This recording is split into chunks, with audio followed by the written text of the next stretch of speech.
biyayang parating ngayong linggong ito. So, be open-minded po. Hindi po halos lahat makaresonate. Thank you nga po pala sa mga nagsusubscribe, sa mga bumabalik. Maraming pong salamat. Give me the message for Scorpio. Ano yung mga biyayang parating sa'yo ngayong linggong ito? Give me the message for Scorpio. Oh, so meron ditong Ten of Swords. Anong Queen of Pentacles? The High Priestess. Judgment. And the Three of Cups.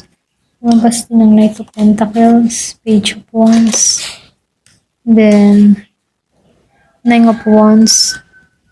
King of Cups. And Justice. Okay? So, dito, Scorpio, no? Ang overall energy mo dito, nakikitaan ko dito yung pagbangon mula sa pagkatalo at pagpasok sa bagong yugto ng kalinawan at katuparan. Okay? So, meron ka ditong makakamit. So, Scorpio, no? Nakikitaan ko dito na ngayong linggong ito, meron kang pinapatunayan. Okay? So, lumabas dito yung Ten of Swords sa unang baraha. Kaya't malinaw na may cycle na tuluyan ng natatapos. Maaaring ito isang sitwasyon na matagal mo nang tinitiis, sakit, pagkabigo o betrayal. Okay? Ngunit tandaan mo, no? Pagkatapos ng pinakamahirap na sitwasyon, meron ditong pagsikat ng araw. Kumbaga, no, pinakamadilim na gabi, laging sumisikat ang araw. Okay? So, dito, no, ngayong linggong ito, nagsisimula kang bumangon muli. Mas matatag, mas marunong, at mas may tiwala sa sarili. Okay? So, dito, no, nakikitaan ko rin dito yung career and finance mo. So, lumabas dito yung Knight of Pentacles. Okay? Lumabas dito yung Knight of Pentacles. Ayan. So, dito, nakikitaan ko rin dito yung Queen of Pentacles. So, magandang kombinasyon ito. Si Knight of Pentacles and the Queen of Pentacles, ano. So, dito, simbolo ng katatagan, practical at financial growth. Kung ikaw ay nagtatrabaho o may negosyo, ano, ito yung linggo ng pagkukumpuni or pag-aayos ng sistema, pagpapalakas ng resources, okay? May mga oportunidad na dumarating. Maaring mabagal man ito sa Knight of Pentacles pero siguradong matatag. So, ang pinakamensahe dito, no, huwag kang mainip, Scorpio.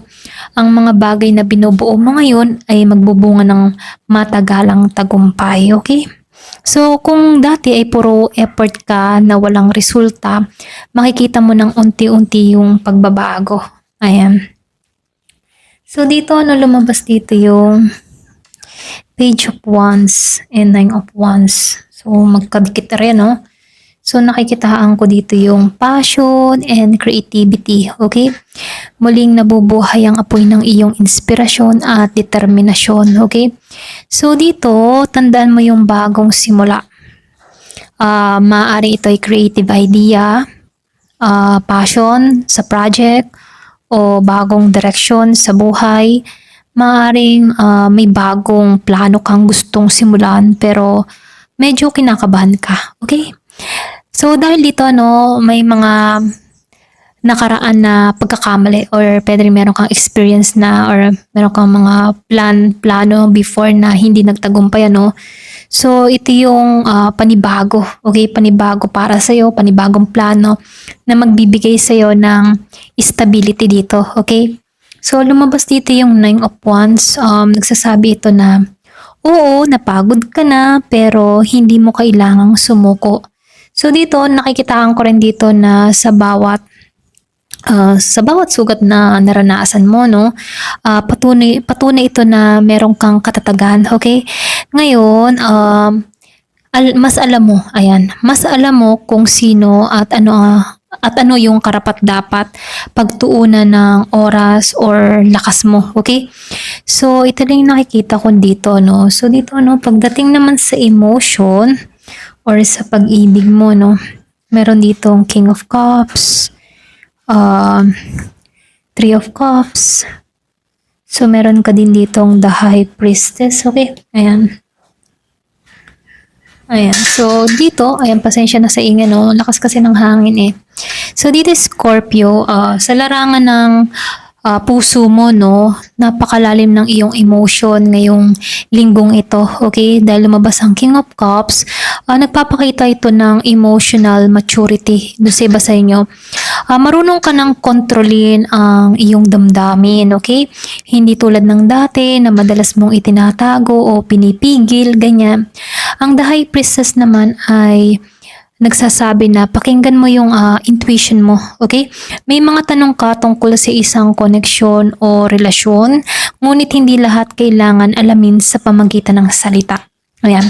Minsan, nararamdaman mo na totoo, okay? Para lang yan sa reconciliation energy. So, kung mayroon kang nararamdaman, meron ako nakikita ditong reconciliation energy dito sa Three of Cups, okay? So dito maaari magkaroon ka or maaari magkaroon dito ng pagkikita dun sa iba sa inyo o pagkakaayos o simpleng emotional reunion, okay? Sa isang tao na malapit sa puso mo, okay? Kung single ka rito, may posibleng bagong connection na dumating. Pero meron lang din ditong paalala, okay? Kilalanin mo muna ng mabuti, huwag agad ibuhos ang lahat, ganon, okay?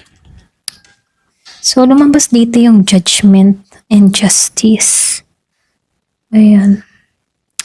So, lumabas yung Judgment and Justice, So, nakikitaan ko rin dito yung bang vibes ng spiritual and karmic energy. Okay, dito sa Judgment and Justice. Kumbaga, ito yung pinakamakapangyarihang bahagi ng reading mo, Scorpio. Okay?